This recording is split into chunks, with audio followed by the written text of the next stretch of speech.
রূপালী পর্দার আলো ঝলমলে দুনিয়া সবাইকে আকৃষ্ট করলেও ইসলামী রীতিনীতি অনেক কিছুকেই অনুমোদন দেয় না। তাই অর্থবিত্ত, যশ, খ্যাতি আর জনপ্রিয়তা সবকিছু থাকা সত্ত্বেও শুধু ইসলামের জন্য অভিনয় ছেড়েছেন অনেক তারকা। কেরিয়ারের তুঙ্গে থাকার পরও যারা সবকিছু ছেড়ে ধর্মকর্মে মনোনিবেশ করেছেন, আজকের ভিডিওতে জানব তাদের সম্পর্কেই। সুজানা জাফর ১৬ বছর ধরে অসংখ্য বিজ্ঞাপন, মিউজিক ভিডিও, নাটকে কাজ করে সুনাম কুড়িয়েছেন জনপ্রিয় অভিনেত্রী সুজানা জাফর। ২০০৩ সালে লাক্স ফটোসুন্দরী খেতাবও পেয়েছিলেন তিনি। এরপর ২০১৮ সালের নভেম্বরে ওমরা পালন করেই মিডিয়াকে গুড বাই জানান এই অভিনেত্রী। সুজানার ফেসবুক টাইমলাইন জুড়ে এখন শোভা পায় শুধু পবিত্র কোরআন, হাদিস আর ইসলামের বাণী। করোনাকালীন সময়ে অভিনয় থেকে বিদায় নিয়েছেন জনপ্রিয় মডেল, উপস্থাপক ও অভিনেত্রী এনি খান। দীর্ঘ ২৩ বছরের অভিনয় কেরিয়ারের ইতি টেনে তিনি জানান, নিজেকে অন্যভাবে খুঁজে পেয়েছি। জীবনে বড় ধরনের পরিবর্তন এসেছে। অনেকেই করোনার ছুটি শেষ হওয়ার প্রহর গুনলেও আমি তা কাজে লাগিয়েছি ইবাদত বন্দিগির মাধ্যমে। প্রতিনিয়ত মহান আল্লাহকে ডেকেছি, নামাজ আদায় করেছি। আমি মহান আল্লাহর রাস্তায় হাঁটছি। জনপ্রিয়তার তুঙ্গে থাকা অবস্থায় চলচ্চিত্র থেকে বিদায় নেন চিত্রনায়িকা শাবানা। কিন্তু কী কারণে বিদায় নিয়েছিলেন তা তখন জানা যায়নি। পরবর্তীতে জানা যায়, শুধু অভিনয় থেকে বিদায় নেওয়াই নয়, রীতিমতো তওবাও করেছেন তিনি, আর মন দিয়েছেন ধর্মকর্মে। বাংলাদেশের ক্রিকেটার রুবেলের বিরুদ্ধে ধর্ষণের অভিযোগ এনে আলোচনায় এসেছিলেন মডেল অভিনেত্রী নাজনীন আক্তার হ্যাপি।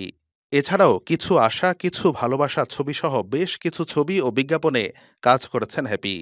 ২০১৭ সালে এই অভিনেত্রী ঘোষণা দেন অভিনয় ছাড়ার। শুধু তাই নয়, তিনি আমাতুল্লাহ হিসাবে নতুন নামও গ্রহণ করেছেন। তাকে নিয়ে মাক্তাবাতুল আজহার প্রকাশনী থেকে প্রকাশ হয় একটি বইও। সেখানে তিনি বলেছেন, নতুন শিশুর মতো আমার জন্ম হয়েছে। এখন আমার আগের জীবনের সঙ্গে কোনো সম্পর্ক নেই।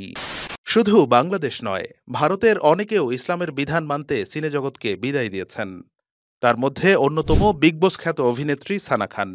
বিভিন্ন রিয়েলিটি শো আর ছবিতে অভিনয়ের কারণে পেয়েছিলেন তুমুল জনপ্রিয়তা। কিন্তু মানুষের সেবা আর আল্লাহর পথ অনুসরণের জন্য তিনি অভিনয় জগৎ ছেড়ে যান। বিয়ে করেন গুজরাটের মুফতি আনাসকে।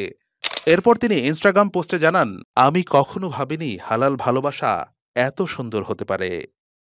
৯০ দশকের সারা জাগানো অভিনেত্রী মমতা কুলকার্নি অভিনয় করেছেন তিন খান সহ অনেক সফল তারকাদের সঙ্গে। কিন্তু হঠাৎ করেই পর্দার আড়ালে চলে যান এই অভিনেত্রী। পরবর্তীতে শোনা যায়, এই নায়িকা ইসলাম ধর্ম গ্রহণ করেছেন এবং নাইরোবিতে বসবাস করছেন। আমির খান অভিনীত দঙ্গল ও সিক্রেট সুপারস্টার ছবিতে অভিনয় করে আলোচনায় আসেন কাশ্মীরে জন্ম নেওয়া ভারতীয় অভিনেত্রী জায়রা ওয়াসিম। অনেকটা হুট করে ২০১৯ সালে ৫ বছরের কেরিয়ারের ইতি টানেন এই অভিনেত্রী। কেরিয়ারের উঠতি সময় এমন সিদ্ধান্তে অবাক হয়েছেন অনেকেই। তবুও তিনি আল্লাহর দেখানো পথে চলবেন বলেই সিদ্ধান্তে অটল থাকেন। তিনি জানান, কোরআনের ঐশ্বরিক জ্ঞানের মধ্যে তিনি তৃপ্তি এবং শান্তি খুঁজে পেয়েছেন। এরপর থেকে তাকে আর অভিনয়ে দেখা যায়নি। জনপ্রিয় অভিনেত্রী সাহার আফসার তার অতীত জীবনের জন্য মহান আল্লাহর কাছে ক্ষমা ভিক্ষা চান। ভোজপুরি এই নায়িকা বলেন, বাকি জীবনটা ইসলামের শিক্ষা এবং আল্লাহর নিয়ম মেনেই কাটিয়ে দিতে চাই। শুধু বাংলাদেশ, ভারত নয়, কিছুদিন আগে ইসলামের পথে চলতে শোবিজ অঙ্গন ছেড়েছেন দুই পাকিস্তানি অভিনেত্রী আনুম ফায়াজ এবং জার্নিশ খান। এছাড়াও পশ্চিমা বিশ্বের আলোচিত হিজাবি র্যাম্প মডেল হালিমা এডেন ইসলামী মূল্যবোধ এবং ধর্মীয় বিশ্বাসের কারণে ইন্ডাস্ট্রি থেকে বিদায় নিয়েছেন। এভাবেই ধীরে ধীরে বিশ্বময় এই তালিকা লম্বা হচ্ছে। ইসলামের সুমহান ছায়াতলায় আশ্রয় নিয়ে অবলীলায় ছেড়ে দিচ্ছেন জলমলে রূপালী দুনিয়া, আর সেখানেই পাচ্ছেন প্রকৃত শান্তি।